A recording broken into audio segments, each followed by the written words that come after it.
The flight from New York to Los Angeles had every seat filled, and first class was buzzing with chatter. Businessmen compared schedules.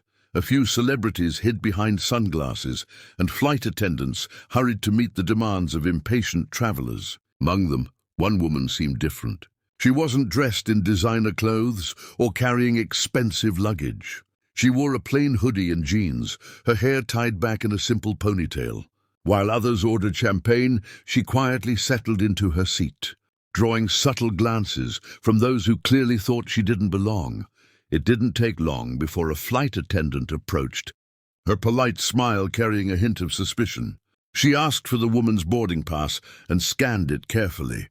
The pause was enough to draw attention from nearby passengers. A whisper spread through the rows as the attendant asked the woman to collect her belongings. The explanation was vague, something about a seating issue. With no protest, the woman nodded, stood up, and began moving toward the aisle. The passengers around her exchanged knowing looks, some smirking, convinced she had tried to sneak her way into first class.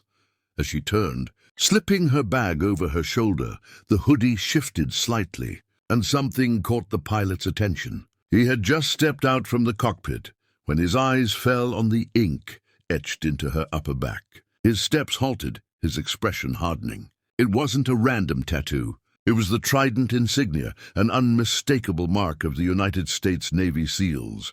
The air seemed to shift. He knew that only a rare few ever carried that emblem, each one having endured grueling training and sacrifice. To the untrained eye, it was just ink. To him, it meant she was extraordinary. The passengers, curious about the sudden pause, fell into silence as the captain walked closer. His presence alone commanded authority, and his eyes stayed fixed on the woman. She glanced back, surprised by the attention, but said nothing. "Ma'am," the captain said, his voice calm but firm, carrying both authority and respect. "I need you to stay exactly where you are." The murmurs in the cabin grew louder, confusion mixing with curiosity. Some passengers frowned, others looked stunned, unsure why the captain was speaking to her differently than he had to anyone else on the flight. The flight attendant, still holding the boarding pass, looked equally puzzled. She opened her mouth to explain the seating issue, but the captain raised his hand slightly, cutting her off without a word. His eyes never left the woman. In that brief moment, the dynamic of the cabin shifted. The passengers who had mocked her now sat in silence, realizing there was something unusual about her. The woman didn't argue or explain. She simply stood still, her eyes calm, waiting. And the captain, recognizing the significance of what he had just seen, knew this wasn't someone to dismiss. This was someone who had earned respect few could ever imagine.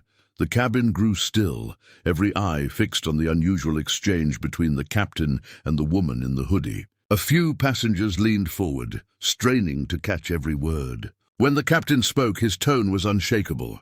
"This woman stays in first class. No one moves her seat." His command left no room for debate. The flight attendants, though visibly confused, nodded quickly and stepped back, abandoning any attempt to escort her out. The whispers that had once filled the cabin dissolved into silence. It was clear to everyone something important had just happened. The captain lowered his voice as he leaned slightly closer to her. "SEAL?" he asked quietly, his words laced with certainty rather than doubt. For a brief second she hesitated, then gave the smallest of nods. Her eyes held a calm steadiness that spoke volumes, revealing discipline and strength forged through experiences most would never understand. That one silent confirmation was all he needed. It wasn't just a tattoo. It was a symbol of sacrifice, loyalty, and a life lived in the service of something greater than oneself. The weight of that realization rippled through the cabin. Passengers who had moments earlier judged her appearance now shifted uncomfortably in their seats. Their dismissive glances turned to respect, even guilt. Some bowed their heads, others simply stared at her in quiet awe. A few veterans among the passengers instantly recognized the gravity of the situation. They knew exactly what it meant for someone to have survived the crucible of SEAL training and to carry that insignia. She was not simply another traveler. She was a guardian of freedom, sitting quietly among them. Despite the attention, the woman didn't revel in it.